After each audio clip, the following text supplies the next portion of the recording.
Present by Karik music.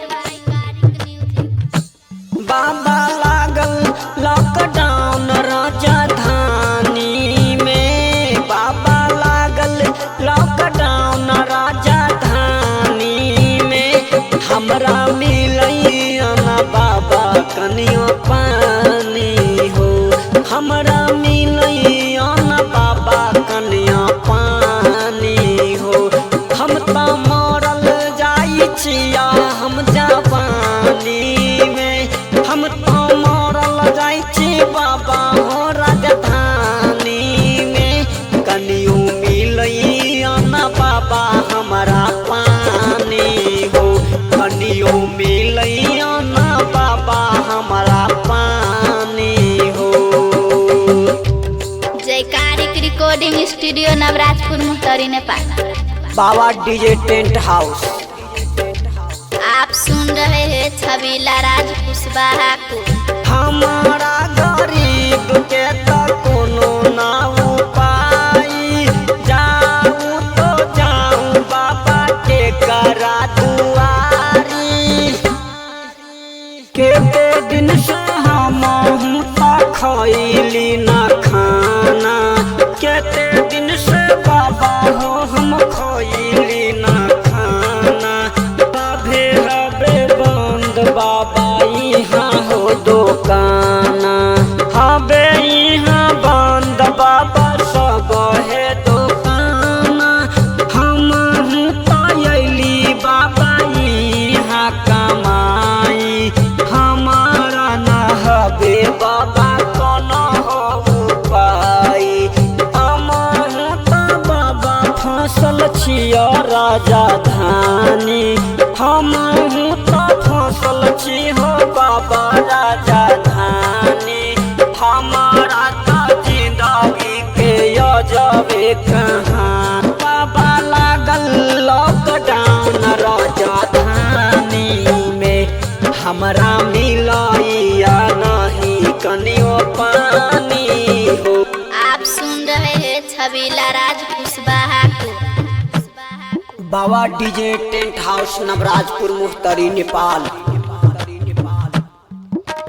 Para तक है तई घरे माई हमर बाबू, पैरा तक है तई हमर माई हमर बाबू।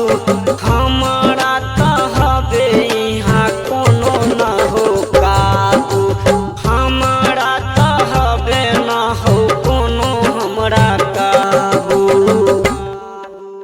फूटल नसीब हमर अइली परदेश में, फूटल नसीब हमर अइली परदेश में। बड़ा याद आवे हमारा अपना तो देश के, बड़ा हमरा याद आवे अपना तो देश के।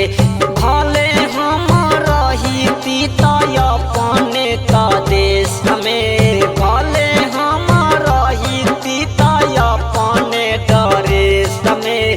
बड़ा याद आवे हमारा अपना तो देश के। हम घूरा फिरती तो अपने हम खेत में, हम घूरा फिरती तो अपने हम खेत में। हमारा न मन करे रहे के परदेश में, बड़ा याद आवे हमरा अपना तो देश के। जय कारिक रिकॉर्डिंग स्टूडियो नवराजपुर मुहतरी नेपाल। बाबा डीजे टेंट हाउस। आप सुन रहे हैं छबीला राज कुशवाहा को। हमारा तो किस्मत में लिखल परदेश ये, हमारा तो किस्मत में लिखल परदेश ये। कहै छै कि रिसाना हम जबै न परदेश में, कहै छै राधा बा काम करब हम खेत में। कहै छै छबीला राजा रहना अपना देश में, कहै छै होता राम डरेश के। कहै छै छबीला राजा राम डरेश अपना देश में। काम नहीं दै छै बड़का कोठा पर देश के, काम नहीं रे दैया बड़का कोठा पर देश के। टूटली मरैया बउआ बोलू अपना देश के, टूटली मरैया भाई रे बोलू अपना देश के। टूटली मरैया काम दै छै अपना देश के। आपके पास तारीख म्यूजिक जाए तो लाल बटन दाब करके सब्सक्राइब करो, घंटी को निशान दबाना ना भूले ताकि हमारा ऑडियो वीडियो सबसे पहले पाने के लिए। Baba DJ tent house Navrajpur Muhatri Nepal.